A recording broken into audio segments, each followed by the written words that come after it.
Bonjour à tous, Simon Vesperini, content de vous retrouver aujourd'hui dans un nouveau volet, ça faisait un moment qu'on n'en faisait pas, un nouveau volet de Parole d'homme libre. Aujourd'hui, j'ai la chance d'avoir quelqu'un que j'attends depuis longtemps, ça fait longtemps qu'on en parle. Alexandre, je te remercie d'être là, Alexandre Stefanesco, bienvenue et merci. Merci à toi pour l'invitation, Simon. Écoute, ça faisait longtemps que on l'avait dans le tuyau tous les deux. On a nos emplois du temps, chacun de notre côté. Je suis super en retard dans mes publications, mais c'est chouette vraiment qu'on puisse le faire. Parole d'homme libre. Je crois qu'on est au neuvième volet, au 9e épisode.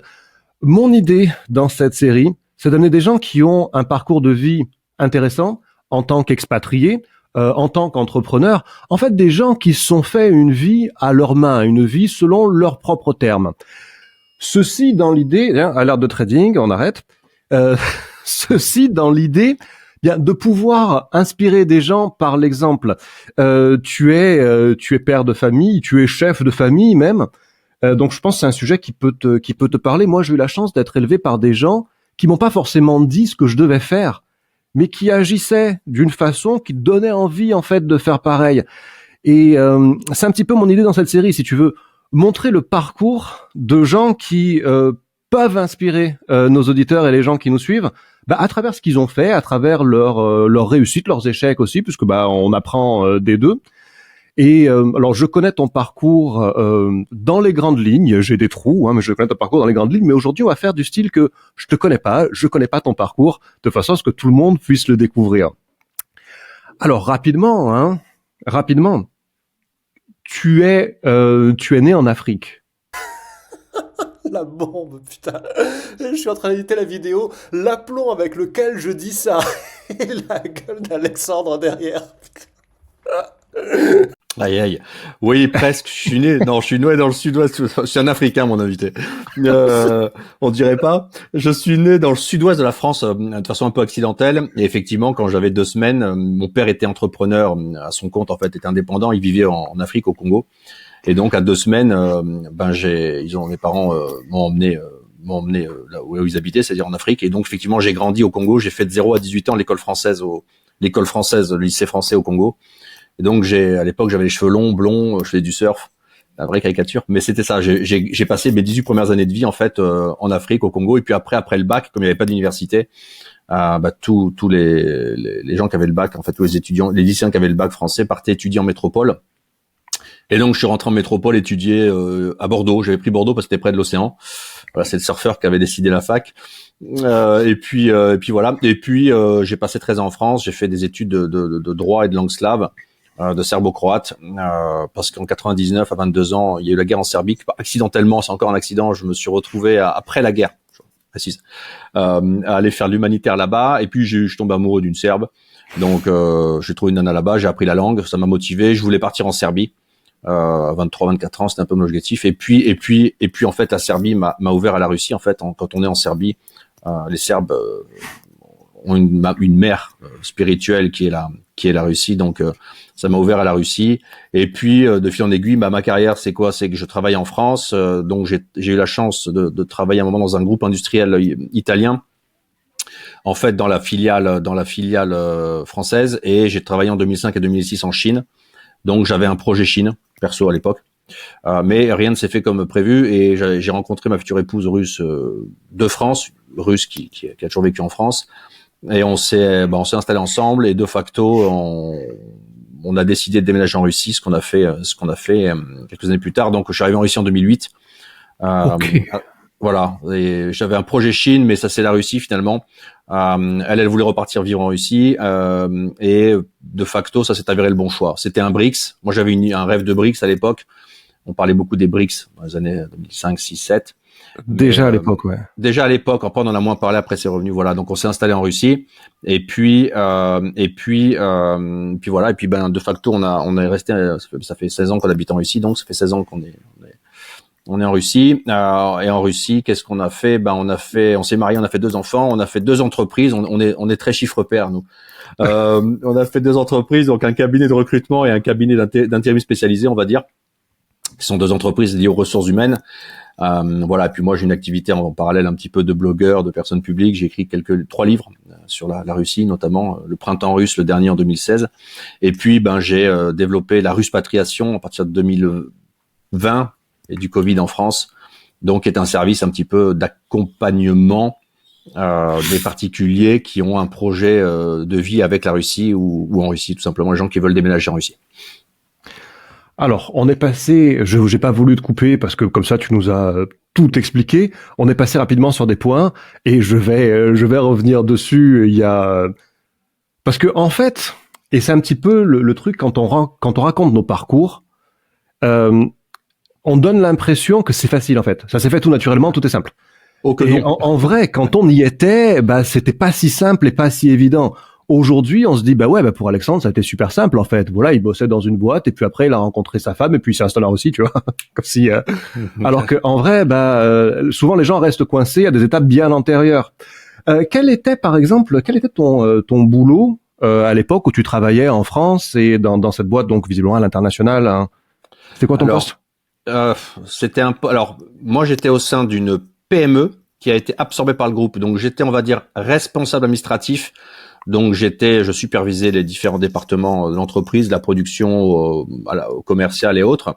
Et puis lorsqu'il y a eu l'acquisition, puis le développement et la mise en place d'une espèce de mission Chine dans le groupe italien, j'ai été incorporé dans le groupe d'études à l'international. Et l'objectif du groupe à l'époque, c'était d'acheter une usine en Chine. Donc c'est pour ça que je suis allé participer à des visites et des audits de sites de production en Chine en fait. Oui, donc en fait. Tu avais un job de salarié, mais pas le salarié coincé dans le bureau. Je veux dire, tu avais déjà une carrière internationale quelque part. Elle a commencé en 2005 lorsque je me suis retrouvé pour la première fois de ma vie en Chine. Ouais, ça a été là, c'est du vrai international. C'est pas partir en Suisse ou en Belgique, c'est partir en Chine. Donc, mais ça m'a conforté. Ça a conforté une idée que j'avais, qui était, j'avais une espèce de ressenti de volonté de départ de France. La Serbie me paraissait un point d'ancrage bien parce que c'est européen, que à l'époque les filles étaient jolies et puis c'était un pays qui avait une expérience un petit peu atypique dans le sens qu'il sortait d'une guerre et que donc après les guerres, des reconstructions et qui avait une séquence historique un petit peu atypique, mais en même temps la Chine me semblait être beaucoup plus propice à s'installer dans le sens point de vue économique, travail, trouver un boulot. Et puis j'avais ce groupe qui voulait s'y installer, donc dans ma tête je m'étais dit, tiens, le groupe va acheter l'usine et puis il va m'envoyer en Chine pour travailler là-bas. Donc, je m'étais dit, tiens, c'est un super projet international. J'avais une volonté d'international, effectivement. Ouais. Quelque chose qui est intéressant dans ton parcours, autre chose que je trouve intéressant dans ton parcours, c'est le fait que tu as rencontré ton épouse, Madame Frussienne, en France. Parce que souvent, le parcours des expats que je connais en Russie, ils sont arrivés là. Et puis là, ils ont rencontré quelqu'un, et ensuite, du fait de ce quelqu'un, ils ont décidé de s'installer dans le pays. Ça leur donnait un ancrage déjà dans le pays. Alors que vous vous rencontrez en France, et votre ancrage, il est quelque part déjà en France à la base. Qu'est-ce qui vous pousse tous les deux? À l'époque, vous n'avez pas encore d'enfants. Hein. Quand vous partez de France, vous n'avez pas encore d'enfants. Non. Qu'est-ce qui vous pousse tous les deux à partir de France, à quitter la France, à dire on va faire une vie en Russie? Alors, t'as raison sur le fait qu'effectivement, moi, la grande majorité des gens que je vois dans le monde russe, russophone à Moscou, en tout cas les expats, les Français qui se sont mis en couple, effectivement, ils sont arrivés pour le boulot. Sur place, ils ont trouvé une compagne et les familles entre guillemets sont nées de ça. Moi, j'ai une expérience un peu différente. Effectivement, ma femme est arrivée en France, elle avait 9 ans, donc elle a grandi en France. La période consciente, c'était en France. Effectivement, on s'est rencontrés à une époque où moi j'avais cette volonté nationale et je voulais partir de France et j'avais ce projet Chine. Je rêvais un peu de Serbie, mais je me pensais que ça allait se faire en Chine. Et puis elle avait un parcours plus classique de Russe qui a grandi en France et qui avait au fond d'elle, contrairement à beaucoup de Russes de France de l'époque, qui avait au fond d'elle la volonté profonde de repartir vivre dans sa patrie en Russie. Donc de facto, moi j'avais un projet de quitter la France et de bosser en Chine. Elle voulait quitter la France et repartir en Russie. Et on a tiré à pile ou face et elle a gagné. On est resté en Russie. Et effectivement, il y avait aussi autre chose, c'est que on s'est installé ensemble. On s'est tout de suite dit, allez, on se marie, on fait des enfants. Et une chose qu'on avait de commun, c'est qu'on ne voulait pas faire d'enfants en France à l'époque. On le sentait déjà pas.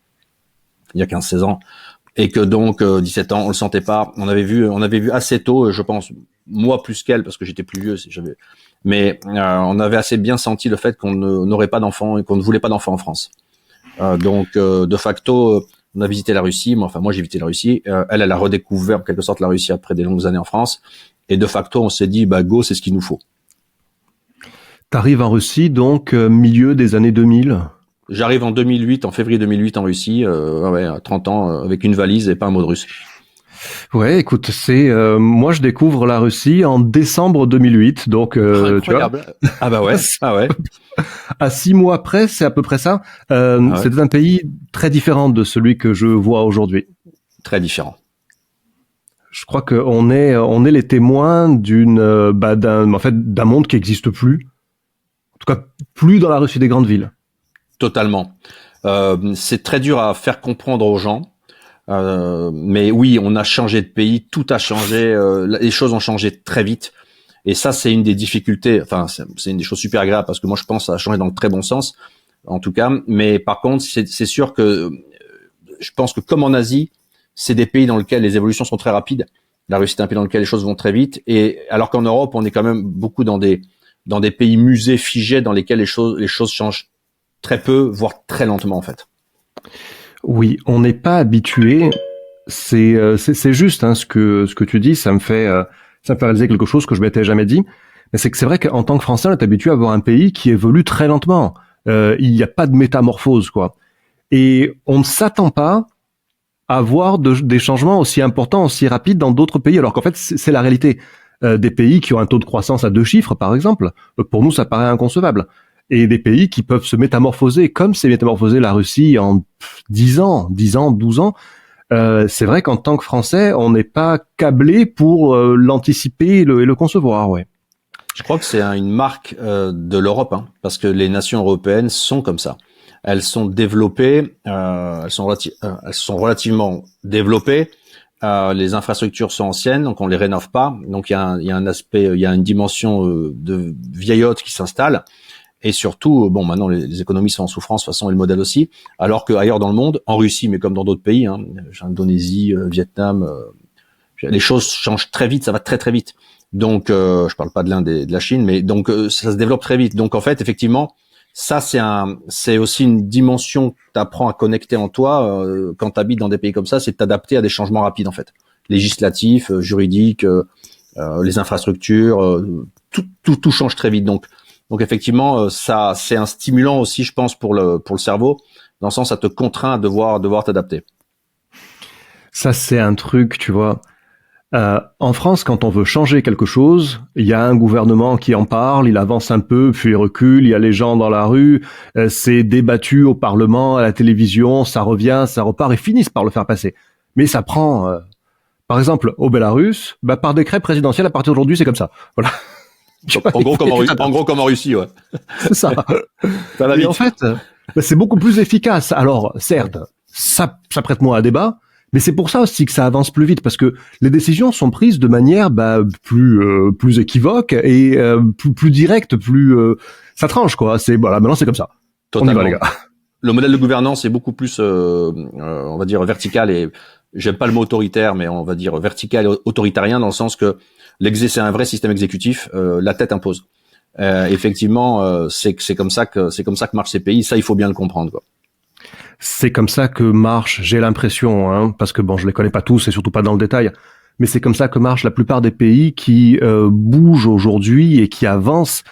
Quand tu regardes les pays du Golfe, quand tu regardes les pays d'Asie, quand tu regardes la Russie, et ça passe pas 6 ans à débattre à la télévision de notions subalternes avant de faire quelque chose.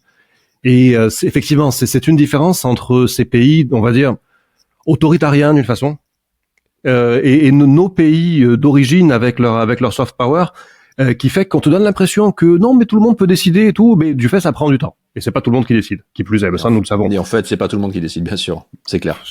Nous le savons. Parle-nous de ton parcours entrepreneurial, puisque tu viens bien du monde du salariat. Tu arrives en Russie, j'imagine que tu es comme la plupart des immigrés, quand ils déboulent quelque part, t'as pas de boulot.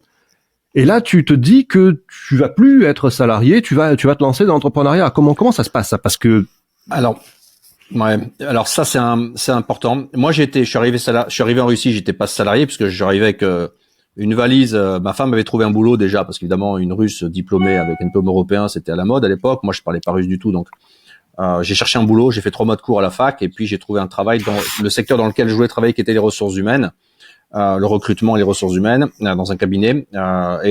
J'ai travaillé et j'ai été salarié à peu près. J'ai été salarié à peu près 4 ans. Et puis en 2012, en fait, fin 2011, donc ma femme est tombée enceinte et donc en 2012 est né le premier enfant, mon fils. Et donc, ça m'a déclenché 2 choses. La première, c'est que je me suis dit que je gagne plus d'argent, 3 bouches à nourrir, même si ma femme a toujours travaillé, mais enfin quand même, ma famille s'agrandit, c'est des dépenses. Et puis la deuxième, c'est que j'avais au fond de moi depuis toujours, mais j'ai mis un peu de temps à le réaliser ici, mais j'ai toujours eu envie d'être indépendant en fait. Et à 35 ans, oui, 34 ans, je me suis dit que je voulais sortir du statut de salarié en fait. Ça a été un choix profond personnel qui est tombé au même moment que la naissance de mon fils, mais je voulais profondément sortir du statut, je dis ça en rigolant à moitié, mais d'esclave et de salarié, où on te donne des ordres et on te dit ce qu'il faut que tu fasses chaque matin quand tu arrives au bureau. Non, ça me correspondait pas. Donc moi, j'ai voulu me mettre à mon compte aussi pour être totalement indépendant et assumer le fait de devoir de faire les choses comme je voulais les faire en fait. Donc 2012, j'ai créé ma première entreprise de recrutement. Je suis devenu papa. C'était une année difficile quand même parce que c'est les lourdes charges qui commencent. Mais ça a été un choix et effectivement, ça a été le bon choix finalement. Ça a été le bon choix parce que j'avais une vision des ressources humaines, qu'on a créé une agence qui s'est développée un peu différemment des autres et qui a bien marché. Alors après, on a eu on va appeler les événements en Ukraine qui ont impacté le business européen, mais peu importe. Mais voilà, ça a bien marché et le fait d'être indépendant, en fait, c'est aussi une espèce de choix. C'est-à-dire que quand c'est de devenir adulte, en fait, en quelque sorte, parce que faut que tu génères l'argent que tu vas dépenser. Il n'y a pas de salaire qui tombe. Quand tu as une crise comme le Covid ou autre, toi, tu es à ton compte. Les autres, ils sont employés, le salaire continue de tomber, en gros. Donc, voilà. Et se mettre à son compte, je crois que c'est aussi une décision forte. Et aujourd'hui, en Russie, au vu du contexte compliqué pour les étrangers pour trouver un travail, je pense que les gens qui vont avoir les ressources pour arriver à se lancer dans un business, créer quelque chose, vont s'en sortir. Alors que les gens qui ont vocation à rester salariés vont avoir beaucoup plus de difficultés à trouver des postes dans la Russie les prochaines années, en fait. Sans parler russe. il y a plein de gens comme ça, tu sais. T'es au Vietnam, la première question qu'ils te posent, c'est facile de trouver un job au Vietnam? Oui, sans parler le vietnamien, peut-être que tu peux faire des livraisons pour Grab, ouais, mais ça va pas être bien payé, hein. Bien sûr. C'est pareil en Russie. Donc ça, c'était ta première boîte. Elle s'appelle Atsa, je sais pas, est-ce qu'elle est toujours active? Atsal, toujours. Ouais, bien sûr. Atsal, c'est toujours mon cabinet de recrutement. Merci pour le coup de pub. Et ça marche toujours. Et on a créé une autre entreprise qui s'appelle aussi Atsal, qui a un autre statut juridique et qui fait une activité complémentaire. Donc, on ouvre des entreprises, on fait de l'intérim, on fait la gestion comptable pour les petites entreprises en 3 langues, on fait du portage de direction générale d'autres entreprises, etc., de la représentation. Donc voilà, on a ces 2 entreprises qui ont un scope de services quasiment complet, administratif, RH, financier, mais périjuridique en fait. Donc on continue de travailler. Ouais. Tu sais que ça, c'est mon second scoop. Hein. Bon, le premier, il est tombé à l'eau, donc Alexandre n'est pas africain, voilà. Mon premier scoop est tombé à l'eau. Le second, par contre, il est toujours valide. Des fois, il y a des gens qui me disent, ah, tu connais Alexandre Latsal? Je crois qu'il s'appelle pas comme ça. Ah oui. Alors, non, bon, ça c'est assez génial parce que c'est un hasard. Mon nom de famille est Stefanesco et effectivement j'ai un blog Alexandre Latsa, LATSA donc Alexandre Latsa qui est mon pseudo de plume. Bon, c'était plutôt pour sur la toile splitter les activités quand quelqu'un faisait une recherche Google. Et en fait, quand j'ai créé ma boîte Atsal, c'est pas du tout l'inverse de Latsa en fait. Mais, si on compte bien les lettres, c'est pas du tout ça en fait. Mais du coup, beaucoup de gens pensent que c'est ça en fait, et en fait non.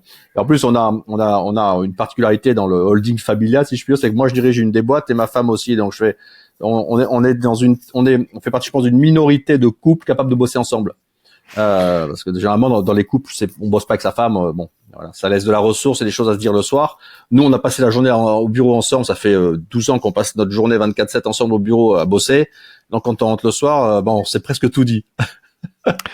C'est beau ça quand même. Hein. Ouais. Moi, j'eus aimé j'eus aimé pouvoir faire les choses ainsi, mais la bien a décidé autrement.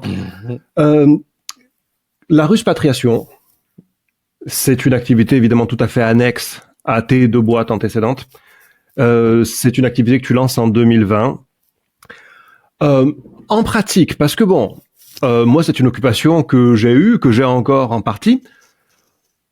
Souvent, en fait, les gens se disent ah ouais, ben tu sais, moi je voulais aller vivre en Russie. On m'a posé la question plusieurs fois. Hein, et t'as pas un contact là-bas où ils te connaissent déjà et disent bah je pensais m'adresser à Alexandre, est-ce que tu le connais?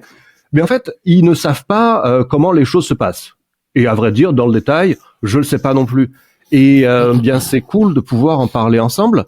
Demain, moi je veux retourner vivre en Russie et je te contacte. Comment, quel est le process? Comment tu le fais? Et déjà, ça va être intéressant de voir si on bosse pareil ou pas.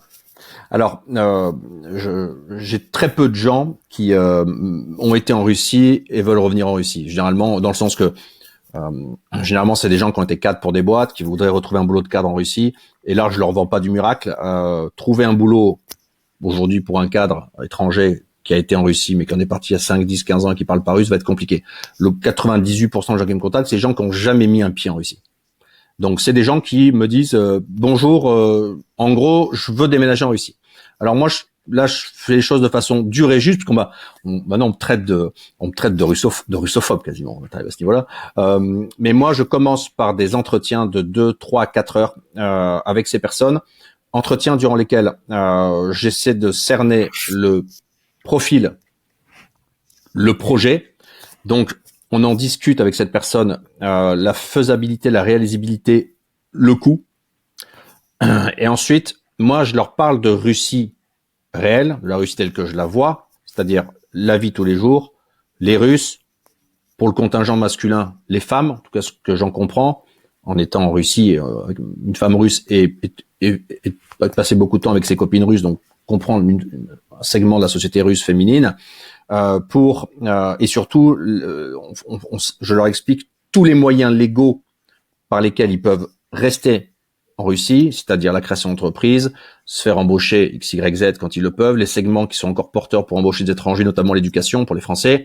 Je leur explique que tous les modes opératoires légaux pour obtenir ce qu'on appelle des permis de séjour, des permis de résidence, comment gérer toute la dimension administrative et migratoire en fait de leur projet, le coût, c'est-à-dire qu'en fonction de la façon dont ils vont vivre, le coût de leur vie, je budgète en fait vraiment le coût de vie en Russie, je leur budgète en des exemples concrets. Et puis surtout, je leur explique la différence entre les Russies, parce que beaucoup de gens ont une confusion sur la vie en province, la vie dans la campagne, etc. Ça, on peut en parler après, c'est la réplique du modèle français à l'étranger. Et je les accompagne sur la dimension immobilière, c'est-à-dire que là, on accompagne nos premiers clients sur de la location et de l'achat de biens immobiliers en Russie, les transferts financiers, donc on fait beaucoup de choses. Temps mort, je t'arrête. Donc sur la première partie, effectivement, tu as un entretien en distanciel, oui, comme on a l'entretien nous là avec tes clients ou tes futurs clients, tes clients du moment. Et là-dessus, on fonctionne exactement pareil. Je pensais que j'avais un mode de fonctionnement qui était le mien, mais en fait, il était le tien aussi. Là, on fonctionne exactement pareil. Je pourrais dire exactement ce que tu as dit dans ce que contiennent les entretiens. Après, par contre, est-ce que tu as en option le fait de l'accompagnement sur place? Parce que moi, souvent, j'ai procédé comme ça. Je dis, voilà les gars, vous avez là tous les éléments pour faire les trucs par vous-même. Puisque je vais dans le détail de quel papier remplir, dans quel bureau et en quel terme et avec qui, tu vois. Et je donne l'option aux gens de dire, voilà, est-ce que vous pouvez vous débrouiller tout seul à ce stade? Vous avez tous les éléments. Je reste dispo par WhatsApp, par Telegram, tout le temps que vous voulez si vous avez d'autres questions. Et après, jusqu'à il y a quelques années en arrière, 2 ans en arrière à peu près, j'avais systématiquement l'option de voilà, mais si vous voulez, ma société sur place au Bélarus peut vous accompagner dans vos démarches. Est-ce que tu as la même approche de cet optionnel, l'accompagnement sur place? Oui. Après la consultation à distance pour framer, cerner et voir si go pas go, moi j'ai introduit un module intermédiaire que j'appelle le ruspatourisme. Donc sur Moscou et région, j'ai monté un parcours type qui est un parcours de vie réelle. C'est-à-dire qu'en fait, l'idée c'est quoi? C'est de faire sur 7 jours, je pense que c'est le maximum, on peut faire plus, mais déjà 7 jours on fait le tour, c'est de toucher à Moscou et banlieue en profondeur. Mais comment? D'aller faire le beau, la place rouge, le Moscou des cartes postales, d'aller dans le Moscou des banlieues, d'aller voir la vie profonde, d'aller voir les bons quartiers, d'aller voir les mauvais quartiers. J'accompagne l'administration, je monte les universités, j'accompagne dans le métro, on fait la visite du métro, on fait le métro à l'heure de pointe, on regarde à quoi ça ressemble, on fait du train de banlieue, on va au commissariat, on va à la clinique, je fais visiter un hôpital public, voir comment c'est. On va au centre administratif My Documenti, on va à l'inspection fiscale, on rentre au bureau de poste, on touche à toute la vie réelle, on prend un taxi, on sort le soir, on va se balader, on fait le tour des magasins, segments privilégiés, chers et segments entrée de gamme, pour regarder les prix et les types de produits, on va visiter un marché, on circule en tramway. Donc je fais un parcours très très complet de toucher à toute la vie réelle, voir comment c'est en fait, et qu'ils puissent se projeter en se disant voilà, si j'habitais, j'ai déjà pris un tramway, je suis déjà rentré au commissariat, j'ai déjà vu une clinique, j'ai déjà vu une fac, j'ai déjà vu voilà. Donc l'idée c'est de faire ça. On fait du bateau l'été, on va marcher, on fait du téléphérique. Donc l'idée c'est un parcours type d'aller voir une petite ville en banlieue de Moscou, d'aller voir un village, d'aller voir un SNT qui est un complexe de maisons. Donc je fais ce segment qui est vraiment le toucher à la Russie réelle. Et puis après oui, dans le cadre de l'installation, on accompagne sur la recherche immobilière, l'installation, on accompagne pour aller obtenir des permis, des autorisations à la police pour pouvoir déposer des permis de séjour, l'ouverture de compte en banque. On accompagne sur absolument tout en présentiel, ouais, complètement. Alors ça, tu vois, c'est intéressant le module intermédiaire parce que dans mon expérience, j'ai eu une majorité de gens en fait qui se sont installés au Bélarus sans jamais être venus au préalable. Ils ont découvert le pays alors qu'ils s'y installaient. Incroyable. Ouais. Et moi-même, bien au début, j'étais surpris, puis après c'était la norme. Toi, tu as parmi les gens que tu accompagnes des gens qui s'installent directement, genre je connais pas la Russie, je veux m'installer en Russie, et tu les accompagnes et tu les installes, ou c'est quelque chose d'assez rare? Alors, moi, je les incite à pas le faire. C'est-à-dire que je leur dis stop. D'abord, vous venez visiter, ensuite vous repartez et vous venez visiter avec mon parcours pour faire du toucher au réel, parce que c'est toujours pareil. Il y a des Russies. T'arrives typiquement, moi, j'ai le client masculin, il me dit j'étais à Moscou cet été, c'est vachement bien. Hein. Ah oui, t'es à Moscou centre au mois d'août, il y a des nanas partout, plus belles les unes que les autres. Tu parles anglais au téléphone, elles te regardent du coin de l'œil. C'est le centre de Moscou, c'est propre, c'est beau. Bon, si toute la Russie est comme ça, c'est le pays de mes rêves. Ouais. Une autre réalité, c'est l'hiver, c'est habiter en banlieue parce que t'as pas de pognon, c'est te confronter à l'hôpital public russe. Donc il y a quand même l'idée, c'est de faire l'intermédiaire entre tout ça. Donc moi, je leur dis systématiquement de pas faire le. Et puis en Russie, il y a un énorme problème, c'est qu'il est difficile d'avoir des permis de travail, de visa et de séjour. Donc venir comme ça, dire je viens en Russie, non. Moi, ce que je fais, c'est que je fais ce module intermédiaire. Après, ils repartent en France et ceux qui veulent aller plus loin, moi je leur conseille un autre moment intermédiaire, c'est de venir faire 3 à 6 mois de cours de russe en Russie pour, apprendre le russe accéléré et deux, faire un parcours de vie beaucoup plus long, en général l'hiver, pour tester si, la vie en Russie sur la longue durée est plus pour eux et s'ils supportent l'hiver. Parce que même quand tu viens 15 jours à Saint-Pét, tu connais mieux Saint-Pét que moi, quand tu viens 15 jours à Saint-Pét l'hiver et qu'il fait froid, il fait froid, mais t'as fait ton super hiver à Saint-Pét. C'est une chose. Mais te dire, moi j'habite à Saint-Pét 6 mois de l'année pendant l'hiver, tous les matins je me lève à 7 heures du mat et je vais au boulot ou à la fac, c'est une autre réalité. C'est une autre réalité. La longue durée. Donc moi, avant le grand déménagement, je conseille, même s'ils le peuvent financièrement et logistiquement, de faire 3 à 6 mois de vie en Russie pour voir comment ça se passe sur la durée. Ouais, c'est là que je me souviens des différences entre les deux pays et des différences des époques aussi. Parce que moi, j'ai installé pas mal de gens en 2020, en 2021, à l'époque des confinements en France, en fait. Et l'option de faire les allers-retours, elle était plus difficile. Et surtout, les gens, ils partaient beaucoup, tu sais, ils n'avaient pas forcément un rêve de Biélorussie. Ils avaient un rêve d'un pays normal, dans lequel ils avaient le droit de sortir dans la rue et pas porter de masque chez eux ou en voiture, tu vois. Bon, là, j'exagère, mais en tout cas, de pouvoir avoir une vie normale à une époque où en France, c'était plus autorisé. Donc, il y avait ce facteur-là. Mais il y a aussi la différence vraiment entre les deux pays, c'est que il est plus facile au Bélarus d'obtenir un permis de séjour qu'en Russie. Moi qui ai fait les deux, en Russie, c'est évident quand tu es marié, mais quand tu arrives tout seul, là, comme ça, hyper chaud. oui, c'est beaucoup plus compliqué. De ce fait, eh bien, le parcours il est moins linéaire. Il demande en fait plus d'engagement, quoi. Beaucoup Il y a un plus. engagement plus gros, ouais. Ouais. Plus gros, plus lourd et plus profond. Oui, et plausiblement plus complexe aussi, parce que il n'y a pas les modes opératoires qu'on peut avoir en Biélorussie. Moi, typiquement, j'ai un client qui m'a dit en Biélorussie, parce qu'on est propriétaire d'un appartement, on peut accélérer l'obtention d'un permis de séjour. Alors qu'en Russie, no way, t'as pas le droit. Donc, il faut un autre fondement juridique, un autre основание pour pouvoir l'obtenir. Donc oui. Mais moi, j'ai eu comme toi, hein, j'ai eu une accélération des demandes au moment parce que avant 2020, j'avais des demandes par-ci par-là, mais typiquement, c'était toujours un homme. À 99%, c'était un homme de 30-35 ans qui vient en Russie pour bosser dans une boîte française ou pour les nanas. J'avais de temps en temps des femmes qui venaient qui me disaient ouais bonjour, j'arrive en Russie, vous êtes une agence de recrutement, moi je suis passionné par la culture russe. Il y en a. Par contre, en 2020, ça a changé. C'est des gens qui avaient effectivement qui voulaient partir d'une zone qui était en train de devenir moins normale pour aller vers une zone qu'ils estimaient plus normale. Mais c'est compréhensible. Mais le grand risque dans cette situation que moi j'ai vu, c'est qu'il y a beaucoup de gens qui sont concentrés sur ce qu'ils voulaient fuir en France, ce qui est compréhensible, et ils se sont peut-être pas assez concentrés sur ce qu'ils allaient trouver sur place en fait. On part de France, c'est une chose, mais aller en Russie, c'en est une autre. Alors elles peuvent être complémentaires. On peut partir de France pour aller en Russie, ça fait un pont, mais il faut être aussi conscient de ce qu'on quitte en France et de pourquoi on part. Mais il faut être aussi conscient de ce qu'on va trouver en Russie. Et c'est très compliqué, je constate sur Internet, de trouver de l'information lisible sur la Russie, même si nous, on le fait sur nos pays respectifs, on essaie de dire comment c'est. Mais la vie en Russie, elle a d'énormes avantages. Elle a aussi des grandes difficultés. Donc, la vie n'est pas facile. Il y a les hivers, on en a parlé avec toi juste avant cette vidéo, il y a, je parle de la Biélorussie un peu comme de la Russie, mais c'est des pays similaires.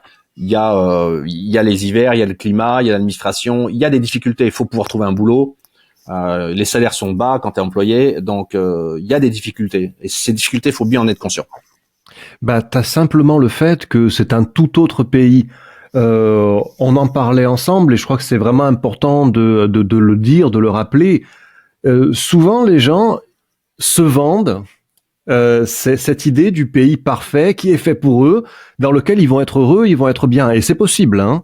Et c'est possible, mais à ce moment-là, c'est dans les faits, concrètement, sur place, que le pays est parfait et qu'il est fait pour eux. Quand ils sont à distance et qu'ils n'ont jamais visité le pays, ils se vendent une idée, ils se vendent un rêve d'un endroit dans lequel leur vie va être chouette, indépendamment quelque part de ce que eux font. C'est leur terre promise.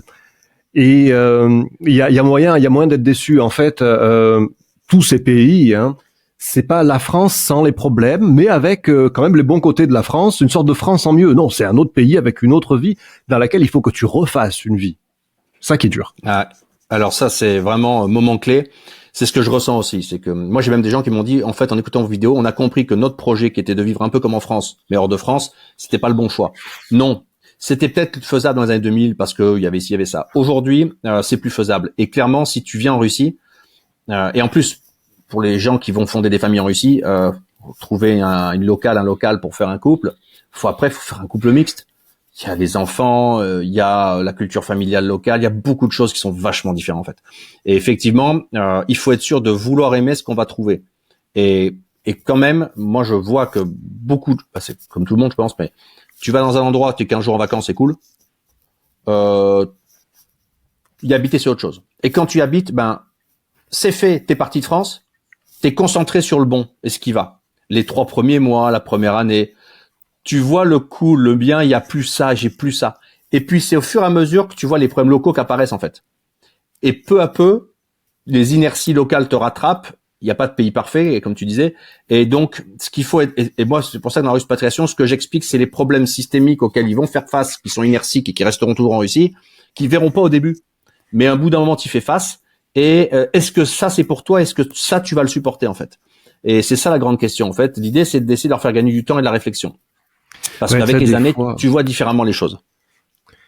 C'est des fois, j'ai l'impression, quand j'ai un consulting avec quelqu'un qui veut vivre au Belarus, que je passe 2 heures, 3 heures, en fait, à descendre le pays. À dire, non, attends, mais ça, regarde, tu vas te prendre ça, et puis ça, franchement, c'est vachement lourd. J'ai l'impression, parce qu'en fait, je fais contrepoids, quoi. Évidemment que si j'en parlais avec quelqu'un qui connaissait le pays, eh bien, je passerais pas mon temps à appuyer sur les points négatifs. Mais là, j'ai Exactement. souvent quelqu'un qui est très très enthousiaste et qui idéalise, et du coup, moi, je fais contrepoids, tu vois, j'essaie de contrebalancer le truc, et en fait, je passe 3 heures juste à critiquer tout. Alors, moi, je critique pas tout, mais je suis à fond dans la même chose que toi. C'est exactement ce que je fais. Le positif, ils l'ont vaguement identifié. Il est visible. On va pas revenir dessus. Le négatif, ils ne peuvent pas le voir parce qu'ils n'y ont jamais habité. Et quand même, comme le départ vers la Russie, le rêve russe, hein, c'est le nom de ma newsletter, le rêve russe qu'ont les gens, que moi je comprends parce qu'il y a un rêve russe qu'on peut réaliser en Russie, mais il faut être sûr que ce soit pour toi et il faut être sûr que tu sais ce que tu vas trouver. Et moi, je veux dire, la Russie n'est pas fait pour tout le monde. La Russie, c'est un pays difficile, c'est un pays impitoyable, la société est dure, les relations hommes-femmes sont dures. C'est pas un pays de pitié, c'est pas un pays il y a pas d'aide sociale, c'est un pays difficile. Donc, pour beaucoup de gens pauvres russes, la vie est dure en Russie. Et donc, faut bien comprendre ça. T'habites à Moscou centre avec du pognon, ouais, tu vis bien sûr. Oui, mais ça c'est un tout petit pourcentage de la population dans le sens que et donc les Européens qui vont venir ici avec de l'argent, évidemment, qui vont s'épargner un paquet de problèmes. Les gens qui vont devoir vivre avec moins d'argent et à des salaires locaux et être comme des Russes en Russie, la vie en Russie est difficile. Il y a des difficultés. Il y a énormément d'avantages, mais il y a aussi des difficultés. Et les relations entre les gens sont quand même basées sur des équilibres différents des relations qu'ont les Européens, les Français entre eux, je pense. La relation homme-femme, etc., c'est pas pareil. Tu vois, c'est une différence majeure que j'ai notée entre le Bélarus et la Russie. Dès que je suis arrivé au Bélarus, sans connaître le pays, mais en connaissant relativement bien la Russie, en tout cas la Russie occidentale, c'est que effectivement, la société russe, les rapports entre les gens étaient beaucoup plus durs. Ah ouais. C'était beaucoup plus dur, beaucoup plus froid, c'était sans pitié. Aujourd'hui, ça a un petit peu changé, je trouve, en Russie. Ça s'est adouci. Complètement, c'est très apaisé. Cela dit, les Biélorusses, en comparaison, étaient, pour plaisanter, hein, c'était des bisounours à côté. C'est vraiment totalement différent. Alors, c'est amusant comme on peut avoir deux pays qui se ressemblent historiquement, culturellement, ethniquement, et pour autant avoir une ambiance qui est tellement différente, où ils sont très courtois entre eux, très apaisés entre eux, ils s'entraident par défaut, ils sont très bienveillants les uns envers les autres. Là où les Russes, surtout les Russes d'il y a 15 ans, 20 ans en arrière, entre eux, c'était la froideur, l'indifférence, voire si on pouvait se passer un peu devant, on le faisait, tu vois. Il n'y a pas de bienveillance fondamentalement entre les Russes. Quand les gens me contactent en me disant on veut venir en Russie parce que les gens sont bons, bienveillants, non, c'est pas la Russie. Ça. La Russie, c'est chacun trace sa route, marche ou crève. C'est ça actuellement les réalités russes. Et effectivement, on me dit qu'en Biélorussie, c'est pas comme ça. Ouais, et je n'explique pas. J'ai quelques pistes de réflexion, mais j'ai pas la prétention de dire que j'ai l'explication. Une telle différence entre les deux pays. Pour revenir aux démarches d'expatriation en Russie, grosso modo, tu arrives à accompagner quelqu'un donc quand il va chercher un appart, quand il va ouvrir un compte en banque, quand il va faire ses démarches administratives, tout ça. Tu l'as avec toi pendant combien de temps? Combien de temps ça dure? C'est variable. C'est variable parce que les gens en moyenne, par exemple, typiquement sur la recherche d'appartements qu'on fait pour 3 familles là, ben on fait tout à distance. Et en fait, on programme juste un voyage de visite accélérée de 4-5 biens immobiliers, si on parle immobilier, qui peut se faire en une semaine. Mais moi, j'accompagne des gens qui ont des activités professionnelles en Europe. Donc, ils peuvent pas être aujourd'hui encore plein temps. La grosse majorité des gens, tels que je le vois, c'est, si on enlève les retraités qui ont ce projet de venir en Russie avec d'autres difficultés, c'est des gens qui ont de l'activité encore en Europe, qui sont en train de se construire un plan B, en fait, en Russie, avec une base immobilière, un compte en banque, de l'argent, qui s'octroient des visas qu'on peut leur faire sur des visas VKS, les visas de travaillement qualifié, qui se créent une entreprise, donc qui se crée en fait un pont pour aller en Russie, une base en Russie pour pouvoir y aller quand ils veulent ou en cas d'urgence. Donc les gens viennent. Moi, dans mon cas pour la Russie, le parcours à la taille du pays, il est lourd et long. Il est beaucoup plus long que les gens attendent. Les gens me disent on va venir rapidement. Vous allez voir comment c'est pas facile. Faut créer une boîte, ça prend 3 mois, autant d'être DG actionnaire en poste. Faut transférer de l'argent aujourd'hui en Russie, c'est très compliqué. Ça se fait par des pays tiers, mais c'est compliqué. C'est long. faut ouvrir les comptes, bon. Donc tout est plus long. Donc moi j'ai des séquences, j'ai pas comme toi où j'ai 3 mois complets avec quelqu'un, parce qu'en 3 mois ici tu peux pas tout faire. Ils viennent et une fois qu'ils sont là, effectivement, quand les gens sont arrivés avec des visas et stabilisés dans une situation, eh bien généralement on accompagne au coup par coup sur des services XYZ type dont ils pourraient avoir besoin, mais après ils sont assez indépendants puisqu'ils ont un appartement, un compte en banque, ils habitent à Moscou, en banlieue de Moscou, ou dans l'Oural ou à Saint-Pétersbourg. Et après, globalement, si c'est des gens un peu plus jeunes, ils sont assez indépendants, assez autonomes, donc ils apprennent le russe.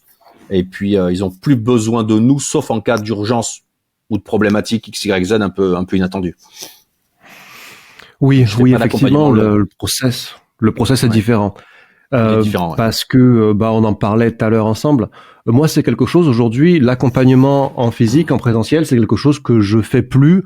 Hors cas exceptionnel, voilà, demain c'est un ami, c'est l'ami d'un ami, on peut réfléchir différemment. Mais sur le principe, si tu veux, quand tu passais 3 mois à accompagner quelqu'un, alors c'était moi ou c'était mes employés, mais en fait ça changeait pas grand-chose, parce que il fallait piloter les employés, donc quelque part. Tu avais pas vraiment de liberté géographique dans le sens où quand quelqu'un était là dans son process d'installation, tu pouvais pas toi être 6 mois ailleurs, quoi. Il fallait quand même que tu sois dans les parages, que tu sois au contact. Si tu n'es pas au contact de la personne directement, tu es au contact de l'employé en charge de la personne. Donc c'était un poids constant, en tout cas une obligation constante. Il y a aussi un autre facteur. Il y a 2 autres facteurs. Le premier, c'est que tu as heureusement très souvent des gens chouettes, les gens qui choisissent le même pays que toi pour vivre, c'est parce qu'ils ont une sensibilité commune à la tienne, c'est parce qu'ils ont des idées communes aux tiennes, et souvent ce sont de belles rencontres. Je veux dire que l'écrasante majorité du temps sont de belles rencontres. Mais quand tu te prends un boulet, et le boulet tu te le prends pendant 3 mois, c'est lourd. Tu te le prends pendant 3 mois, mais il y a pire que ça. C'est que quand tu es dans une ville comme Minsk, c'est petit, c'est pas Moscou. Minsk est une grande ville par le nombre d'habitants et par, si tu veux, son étendue géographique. Mais d'un point de vue social, le centre de Minsk est petit. Et quand tu te ramènes un boulet, tu te le ramènes quelque part dans ta vie. Pendant 3 mois, tu l'as en frontal, là. Mais après, tu vas continuer de le croiser. Et à un moment, si tu veux, je me suis dit que, franchement, pour ce que ça rapportait, parce que quand tu as une structure où tu as plusieurs personnes à payer, dont toi, si tu veux que vraiment ça rapporte, il faudrait faire payer les gens, je sais pas, 3-4 000 par mois, et tu arriverais à avoir un package sur 3 mois qui vaudrait 10 000, 12 000. Et je voulais pas mettre ce genre de prix. Donc on était beaucoup plus bas, et en fait c'était quelque chose que je faisais par passion. Ça, c'était cool. En 2020, en 2021. Quand je suis arrivé au Bélarus et on n'avait pas les confinements, on n'avait pas, tu sais, des choses dont on va parler, mais on le sait. J'avais l'impression en fait de créer un petit peu, tu sais, comme la France exilée à Londres en 40, tu vois. Ah ouais. Donc j'avais l'impression, voilà, de sortir les gens de France, de les amener quelque part où on allait créer une autre dynamique. Et c'est en partie un échec dans le sens où moi j'imaginais que il allait venir, on va dire, des gens de bonne volonté qui allaient créer une dynamique française ailleurs, une dynamique entrepreneuriale, une dynamique culturelle. Et dans le meilleur des cas, et c'est le cas de la plupart, ils ont fait leur vie normalement. Et en fait, peu de gens ont créé une dynamique positive dans le pays, ils vivent leur vie normalement, et il y a rien de mal à ça. Mais si tu veux, moi, cette idée que j'avais de la France en exil, tu sais, j'étais en plein délire. En vrai, ça ne se passe pas du tout comme ça. Donc, ce truc que je faisais pour le plaisir, en fait, au final, ça m'a un peu saoulé. Donc, je continue d'aider les gens à s'installer, mais voilà, j'ai plus cette implication de présence et de temps au quotidien pendant des mois, parce que pour les raisons que j'ai évoquées. Mais tu as visiblement une meilleure organisation, et aussi le process est différent. On les compare, mais c'est différent. Non, ils sont différents. Et puis moi, effectivement, je tente au maximum. Il y a des gens, je sais que ça va pas le faire. Ils pourront pas. Ils ont pas les reins solides. Ils viennent pour des trop mauvaises raisons. Ils ont pas du tout la compréhension. Je veux dire, il y a des gens qui me disent, mais moi, je veux pas faire 1 heure de transport. Oui, mais d'accord, mais enfin, tu vas habiter à Moscou, donc comment 15 millions d'habitants, comment tu fais? Donc, il y a des gens qui n'ont pas pris en compte la dimension. Tu vois, tu parlais de la taille de Minsk, les villes soviétiques, sont extrêmement étendues, éclatées, larges, grandes. On fait des kilomètres pour faire des petits espaces sur la carte. Enfin, en tout cas, Moscou, c'est comme ça. Et effectivement, il y a toute cette dimension de compréhension de la logistique et de la dimension des choses. Mais pour les boulets entre guillemets, oui, il y a un contingent de Français qui se rend pas compte qu'il peut pas vivre nulle part à part en France. Mais en fait, c'est pour ça qu'ils arrivent même pas à vivre en France. Donc en fait, ça va pas être plus facile dehors. Si ça va pas du tout à la maison, il y a peut-être une responsabilité de la maison. Mais quand on veut s'installer quelque part, il faut être capable de s'adapter à ce quelque part. Et ça, c'est un effort énorme. Moi, je vis à l'étranger depuis maintenant, aussi mon pays, mais en fait, le fait de vivre dehors, c'est un effort surtout. La langue, t'es jamais comme ta langue maternelle. T'as toujours des petites problématiques. Tu peux avoir des mots que tu cherches. Quand c'est le médical, c'est super compliqué quand c'est pas ta langue natale. Faut pas se le cacher, hein. Quand t'as des enfants qui sont scolarisés dans le système russe ou biélorusse, tu tapes la logique des cours russes, de l'école russe, des manuels russes, tu comprends rien. Parce que moi, j'ai une femme qui a fait l'école en France, donc on est les deux, on est voilà. Et je veux dire, des difficultés, il y en a. Et les boulets, faut tenter de les filtrer au maximum. Effectivement, non, moi, j'ai jamais un blocage de 3 mois avec un client. J'essaie d'avoir des séquences beaucoup plus courtes. Mais j'ai aussi des gens à qui je travaille. Alors, on est en mode plutôt partenaire qu'employé parce que les salaires, c'est compliqué toujours. Et effectivement, malheureusement, et ça, c'est un truc, tu as abordé le sujet de façon très transparente. Moi, on me dit toujours, mais en gros, mais pourquoi vous faites payer, c'est cher. Ouais, ben c'est du temps, c'est des risques. Vous savez pas comment c'est compliqué. Vous allez essuyer les plâtres si vous avez tout seul, bonne chance. Et les gens se rendent pas compte que toi, tu dédies ton temps, tu dédies ton expérience, tout ce que tu as appris, ça a une valeur énorme. Parce que s'ils arrivent en tâtonnant tout seul, bonne chance, hein, ils vont se planter. Donc effectivement, il faut que ce soit cher parce que c'est dur. En fait, c'est dur, c'est de l'expérience, c'est du réseau, c'est des partenaires, c'est du temps, c'est des gens fiables. Tu sais, t'arrives en Russie. J'ai un exemple très simple récemment. Voilà, moi j'organise des transferts de l'aéroport. Bon, c'est quoi? J'ai un partenaire taxi et puis il va me chercher mes clients. 2024. Ah non, mais je vais me débrouiller. Vous êtes sûr? Oui. Ouais. Ça s'est terminé qu'un transfert, ça coûte 50 €. Taxi va le chercher à temps avec une pancarte, prend le client, le ramène. Une course de taxi entre l'aéroport et le centre de Moscou, on est 3 aéroports. En gros, tu payes 15-18 €. Mais bon, aller-retour, transfert plus le mec qui attend, c'est 50 €, 40-50 €. Typiquement, là, j'ai un client, il a pris un taxi. Et, déjà, c'est 80 € la course. Allez. 3 €. Puis à l'arrivée, le taxi dit c'est 180 €, sinon je te ramène à l'aéroport, quoi. Voilà. C'est très russe de sa part. Ça, c'est la première heure en Russie. Mais c'est des petites sommes. Après, quand c'est l'ouverture d'entreprise, la gestion comptable, les problèmes administratifs, les infractions qui peuvent en réguler, c'est très compliqué ici. La machine est lourde ici. Et donc, oui, donc ça coûte cher d'arriver en Russie. Oui, mais ce qui coûte cher, c'est le temps et le stress et les amendes épargnées parce qu'ils vont se planter et se faire escroquer. Pas tous, mais beaucoup d'entre eux. C'est impitoyable ici. C'est le Far Est. Donc oui, faut faire payer et les gens disent c'est trop cher, je comprends, mais c'est risqué sinon. Et donc si c'était si facile, voilà. Et il y a aussi une mentalité, ça c'est une mentalité française, tu vois, de toujours vouloir les choses gratuitement. Tu vas en Chine, tu demandes à des Chinois de bosser gratuitement pour toi. Ben non, ça marche pas. Ça n'existe pas dans le monde. Moi j'ai carrément une cliente qui m'a appelé un jour, elle m'a dit écoutez, j'ai compris que vous étiez à votre compte. Moi je suis fonctionnaire, j'ai du mal à la fin de mois. Comme vous êtes à votre compte, c'est forcément que vous êtes riche. Comme vous êtes riche, moralement, vous devez prendre du temps pour bosser gratuitement et m'aider les gens comme moi qui n'ont pas de pognon. Oh, que c'est français, ça. Oh, que c'est français, ça. Et non. Ben non, je peux pas. Déjà, je veux pas. Mais surtout, je peux pas. Je veux pas. Et en fait, donc, c'est les mentalités. T'as des gens qui ont la mentalité capable, qui sont capables, pardon, du point de vue de partir à l'étranger, et t'as des gens, je pense, qui n'en sont pas capables. Mais vivre à l'étranger est difficile, en fait. Bah, je pense que nos parcours respectifs illustrent parfaitement ton propos. Parce que moi, quand j'ai commencé à accompagner des gens pour les installer, je le faisais dans un esprit, un peu rebelle, un peu communautaire. Ouais. Et voilà. Je connaissais un Français à Moscou qui faisait un peu la même chose. Il est plus à Moscou, je crois qu'il est parti avec les sanctions. Mais sauf que moi, j'avais décidé de bosser au tiers de son prix, tu vois. J'en faisais autant, voire plus, mais j'étais au tiers de son prix. Nos expériences prouvent que les années passant, si tu te fais pas payer et que tu le fais par passion, après tu le fais plus.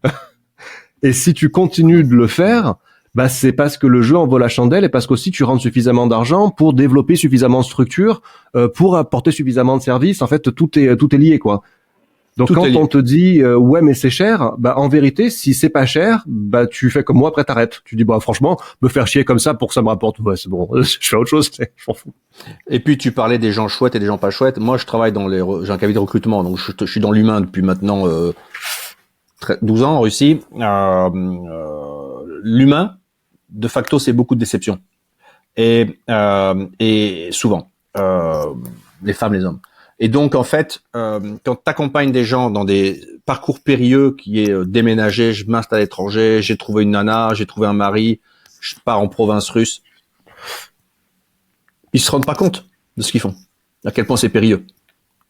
Et à quel point, peut-être qu'ils vont avoir le coup de blues. Et moi, j'ai des gens qui ont fait 18 mois en Russie, là, t'es motivé, et ben ils ont eu le blues. C'est un truc que j'ai chez les Français. C'est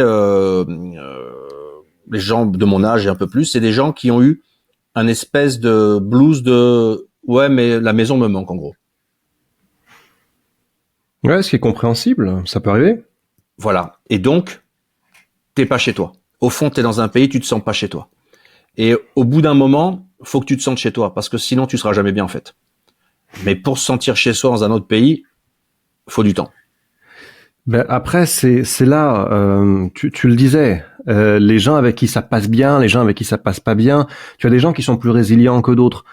Il est rare, de mon expérience, que tu aies un parcours aussi long, aussi compliqué qu'une expatriation, avec tout l'aspect administratif, pratique du logement et des comptes et du reste, sans anicroche. Il y a toujours des trucs inattendus. Ah tiens, celle-là, alors c'était jamais arrivé. Bon, bah, on va essayer de se débrouiller comme ci et comme ça. Mais quand tu as des gens qui sont, avec qui il est difficile de travailler, à chaque fois ça te retombe dessus et à chaque fois c'est des discussions et à chaque fois moi, à un moment, je proposais aux gens des apparts pour quand ils arrivaient, pour pas qu'ils soient eux à galérer sur Internet. Le truc c'est que quelqu'un arrive, l'appart il lui convient, il est très heureux, c'est super. L'appart lui convient pas, c'est ta faute. Si le type il est arrangeant, il est cool et résilient, ok, c'est pas grave. Mais si le type il est un peu embêtant, tu vois, pour rester poli, eh bien ça te retombe dessus, c'est ta faute.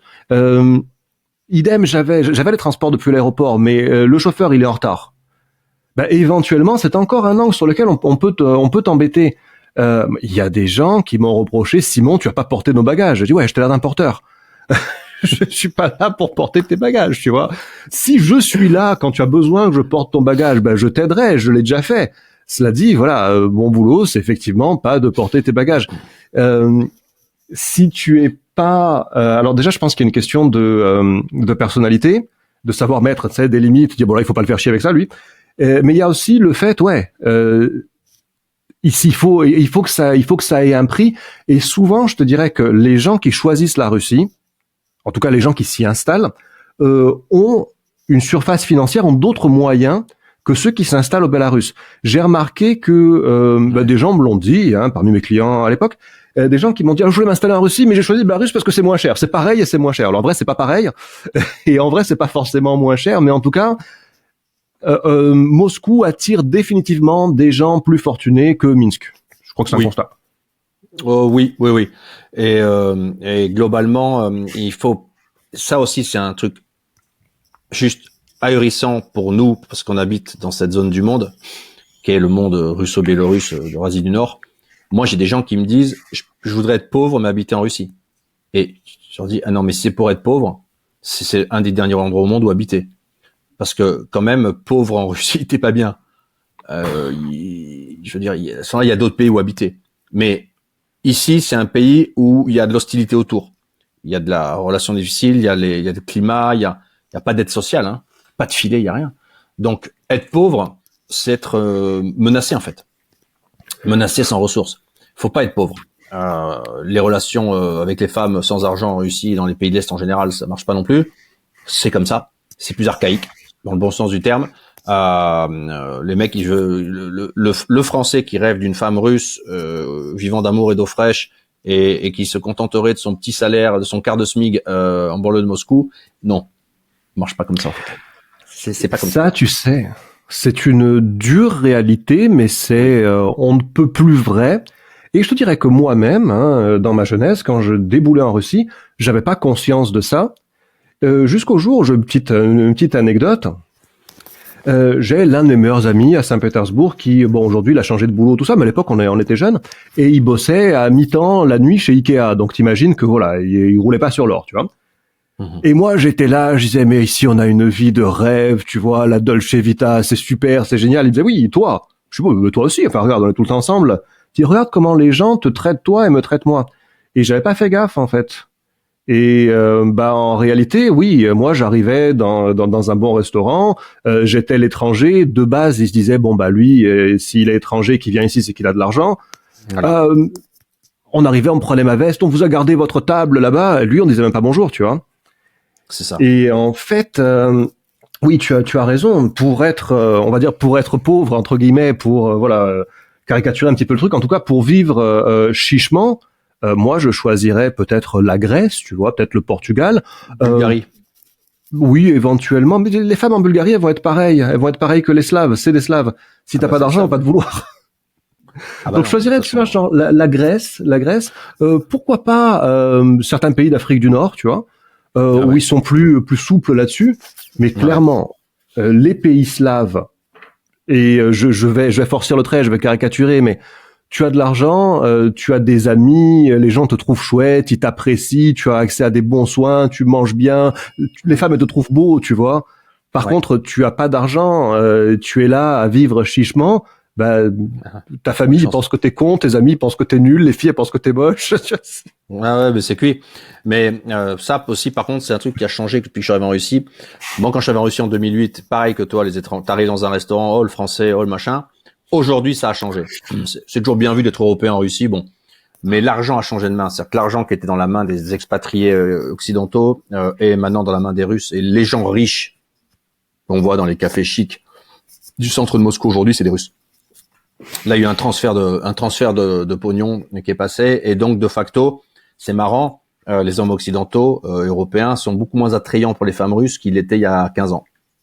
On les impressionne de moins en moins. Ben évidemment. Complètement. Maintenant, t'es jugé d'égal à égal avec un Russe, parce qu'il n'y en a pas un qui a plus d'argent. Le Russe, il a quand même un avantage, c'est qu'il parle russe. Il comprend la femme russe parce qu'il la pratique en profondeur, et il la comprend bien plus que nous sur le plan de la mentalité. Et donc, pour une nana russe, de devoir se coltiner, ce que j'ai vu dans une vidéo, devoir se coltiner son étranger à qui il faut tout traduire, qui comprend pas les réalités du pays, pas tout, pas encore, parce que c'est normal, qui comprend pas vraiment qui elle est elle. Faut qu'elle soit amoureuse, sainement, ce qui peut arriver, ou alors faut qu'il y ait vraiment un intérêt. Et il y a autre chose, c'est que quelque part son intérêt, ça pourrait être, j'ai envie de vivre en France. Mais le truc, c'est que là, avec les nôtres, là, ça marche même pas parce que le type il veut vivre en Russie, donc. Alors, c'est vraiment intéressant, et ça, j'ai souvent vu le cas de mismatch. On va pas faire du Valentin, mais de mismatch entre femmes et hommes, avec une femme russe qui tient le discours que elle pense que le français veut entendre, mais elle rencontre un Français qui lui habite en Russie, et donc en fait ils sont pas du tout en phase complètement. Oui, c'est j'ai connu moi-même ça plusieurs fois. Tu sais, tu rencontres la fille, on commence à discuter et tout, elle te dit mais tu vas pas rester en Russie. Bah ouais, moi je suis bien ici. Ah non, mais parce qu'en fait, là, tu brises son truc, tu vois, et se dit, bon, j'ai rencontré un Français, on va aller vivre en France. Et là, il comprend qu'en fait, non. Bon, ok. Ouais, c'est un truc qui m'insupporte depuis 16 ans. C'est que j'ai toujours un endroit en Russie où je vais encore, où je parle, où je dis un mot, où je suis avec ma femme, je sais pas, on parle français entre nous. Et vendeuse me regarde, me dit, vous êtes d'où? À la base de France. Mais qu'est-ce que vous faites là? J'habite là. Mais pourquoi vous êtes pas en France? Et ça continue malgré tout, tu vois. C'est pas prêt de s'arrêter. Ah oui, c'est pas prêt de s'arrêter. Non, donc ils ont toujours l'impression que alors à Moscou Centre, non, ils sont plutôt surpris. Là de maintenant, c'est encore vous êtes pas parti avec les sanctions, mais dans le reste du pays, c'est vraiment qu'est-ce qu'un étranger européen fout en Russie, quoi. C'est un truc, ça les surprend tout le temps, quoi. Parce que ils ont un référentiel daté en fait. Ils n'ont pas vu l'évolution de la France et de l'Europe, et ils prennent pour acquis l'évolution de la Russie. Et de ce fait, ouais, ils ont un référentiel juste qui est pas à jour. Parle-nous. On revient à toi. Hein, le sujet de l'interview, c'est toi. Alors évidemment, il est dur de parler de toi sans parler de Russie, mais parle-nous de tes projets d'avenir. Comment tu te vois évoluer avec tes sociétés déjà? Comment tu te vois évoluer avec ton pays, ton lieu de vie? T'as des nouveaux projets? On continue pareil? Qu'est-ce que tu fais? Ouais. Alors, le business qu'on avait, qui est recrutement, a été assez impacté par la bérésina économique française, puisque nous on bossait beaucoup avec le business français et que les entreprises françaises ont quand même pas mal réduit la voilure en Russie. Le business a été contraint par la politique, hein, j'entends, parce que le business veut rester évidemment. Mais la politique a fait pression sur le business. Donc, notre activité continue. On a des nouveaux clients. On bosse avec des boîtes chinoises, on bosse avec des boîtes des Émirats Arabes Unis, on bosse avec des boîtes russes. Donc, de toute façon, ça continue. J'avais fait une vidéo il y a un peu plus d'1 an et demi. J'avais dit on trouvera de nouveaux clients si les Français partent. Bon, c'est ce qu'on a fait. Mais après, projet d'avenir, moi, je voudrais arriver à accélérer la ruspatriation en fait. J'ai le projet que tu as eu et que tu avais eu il y a longtemps déjà, mais peut-être que ça sera plus facile à Moscou. Je voudrais arriver à capitaliser sur le fait de créer une communauté bienveillante à Moscou, une communauté de Français qui vient se régénérer en Russie, et peut-être autour de cette communauté de créer des services complémentaires pour elle, que ce soit pour les enfants, pour les retraités, etc. Donc moi, j'ai envie d'élargir le cercle de la ruspatriation en le grossissant et en offrant plus de possibilités pour les étrangers francophones, les Français, les Belges, les Suisses, les Canadiens, peu importe, sur la Russie, puisqu'il y a encore beaucoup de choses à faire. Après, je suis comme tout le monde, j'observe ce qui se passe en me demandant dans 6 mois à quoi ça va ressembler. Je crois que depuis 2 ans, on est en Russie, en tout cas, on est quand même vraiment comme ça. Tout le monde se dit que c'est quoi la prochaine étape. J'observe beaucoup, je prends beaucoup de temps ce temps-ci de recul en essayant, enfin quand j'ai un peu de temps, mais à observer la reconfiguration mondiale, essayer de comprendre qu'est-ce qui va se passer en fait. Eh bien, je suis curieux de savoir ce que tu penses qui va se passer. Ouais, alors mon scénario actuel, c'est que malheureusement le conflit va durer. Moi, je pense que le conflit va durer. Qu'à un moment il y a une partie qui va lâcher prise. Plausiblement, ce sera pas les Russes. Et je pense que la séquence historique qu'on aura traversée de 4 ans, 5 ans là, elle aura accéléré la grande reconfiguration. Et à mon avis, la sortie de tout ça, c'est que l'Occident sera un peu plus affaibli, un peu plus déclassé, un peu plus déconsidéré, que l'économie sera un peu plus dédollarisée globalement, et que donc pour les Français, pour les gens qui sont intéressés par quitter la France, effectivement. Il y a aussi quelque chose qu'il faut comprendre, c'est que ça c'est quelque chose. Enfin, toi tu vas me comprendre parce que tu comprends, mais moi j'ai des gens qui me disent on rêve d'habiter dans les BRICS. Ok, mais concrètement, en gros l'Occident est dictatorial et les BRICS c'est l'avenir et la liberté. Et en fait c'est pas comme ça en fait. Quand tu comprends, quand t'es un blanc français chrétien de 40 ans, 35 ans. Ton avenir, tu vas me dire que tu vas vivre dans le monde libre qu'est la Chine, qu'est l'Inde, qu'est Dubaï, l'Iran, l'Arabie Saoudite. Le truc, c'est qu'en fait, les BRICS, c'est vraiment le monde. Et donc, en fait, c'est peu pour les Blancs. C'est parce que c'est peu pour les Européens. Parce que justement, ce que veulent ces pays, c'est s'émanciper des Occidentaux et donc des Européens. Et que par conséquent, les BRICS, c'est des pays autoritaires, verticaux, des civilisations à part, et c'est pas votre civilisation. Le seul, à mon sens, le seul BRICS, avant que la Biélorussie rejoigne, le seul BRICS qui est compatible avec l'Europe et les valeurs européennes et les civilisations, et donc le seul BRICS dans lequel les Européens peuvent se sentir bien, c'est la Russie.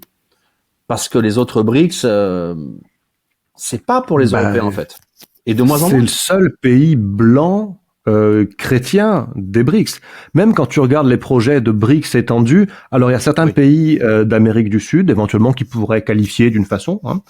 Oui. Mais les pays du Moyen-Orient ou les pays d'Afrique ou les pays d'Asie, clairement, hein, c'est une autre civilisation.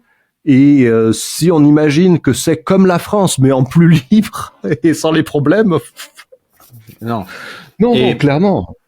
Et moi, j'ai accompagné, là, c'est de façon très surprenante, des Français d'origine maghrébine, femmes et hommes d'ailleurs, jeunes qui sont français dans le sens qui ont toujours vécu en France, même eux envisagent la Russie avec une image à mon avis vraiment bien, qui est de dire que dans les zones entre guillemets, par exemple musulmanes, mais de la Volga russe comme le Tatarstan, le Bachkortostan, ben on peut vivre dans un univers de valeurs un peu plus établi, même qu'en Russie occidentale et bien plus qu'en Occident, dans un cadre culturel global qui est relativement musulman, mais sans être autoritaire comme c'est le cas des pays du Golfe, sans être trop strict, et que par conséquent, même pour ce grand contingent de population, la Russie offre finalement un schéma potentiel d'installation. Mais globalement, ce qu'il faut bien comprendre, c'est que après il y a la Biélorussie qui a peut-être rejoint les BRICS, mais ce qu'il faut bien comprendre, c'est que les BRICS, je veux dire, c'est des pays dans lesquels aller habiter en Inde et devenir indien, c'est pas possible en fait. Raisonnablement, c'est pas possible. Voilà. C'est comme le Vietnam. Tu vas pas devenir vietnamien, quoi. Il y a pas moyen. Bah non. Par contre, tu peux vivre bien, mais encore au Vietnam, je pense que tu peux vivre correctement. Il y a un cadre de vie, coût de vie qui est relativement acceptable, non? Tu peux vivre très bien, mais tu peux pas t'intégrer, t'assimiler à la population locale. Voilà, c'est ça que je voulais dire. Mais tu peux y vivre très bien. C'est ça. Alors que toi, bien aujourd'hui, je pense que tu as une vie de moscovite normale. Oui. Tu es pas un marginal, alors que si tu vis à Saigon, t'es pas marginal dans le sens négatif du terme, mais pour autant tu es pas l'un des leurs. Il y a pas moyen, quoi. Tu vis pas au milieu d'eux comme eux. Il y a pas moyen. Alors qu'à Moscou, tu peux vivre au milieu des Russes comme un Russe, oui.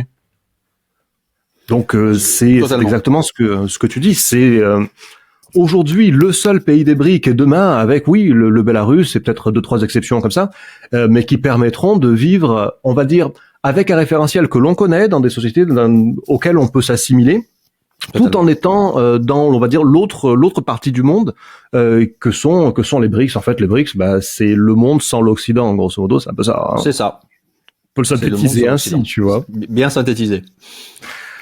Alors, je vais mettre les liens te concernant sous cette vidéo. Les gens, parce qu'on vous parle plus là depuis tout à l'heure, mais en fait on parle pour vous, hein. Donc les gens qui veulent et qui ne connaissent pas encore, parce que je pense que beaucoup le connaissent, mais les gens qui le découvrent et veulent suivre Alexandre, eh bien vous allez trouver un lien vers sa chaîne YouTube, un lien vers son Telegram et un lien vers le Rêve Russe, hein. Exact. La newsletter, le Rêve Russe, on balance tout. Et moi, aussi Alexandre, j'ai un lien vers mon livre blanc. J'ai fait un livre blanc gratuit. Ah oui. Où je fais, je sais plus combien, 15 pages, mais voilà, j'explique la Russie d'aujourd'hui. Et je pense qu'il est intéressant. On peut le mettre tout en haut, tu vois. Si tu penses que voilà, c'est le point d'entrée dans le monde du Prussien, on peut le mettre tout en haut et les autres liens dessous. Ok. Ainsi nous procéderons. Je te remercie beaucoup pour ce moment passé ensemble et j'espère que nous en aurons d'autres. Et à tous, eh bien, je vous dis et on vous dit à la prochaine vidéo. Merci Simon. À bientôt. Merci Alexandre, à bientôt. Ciao.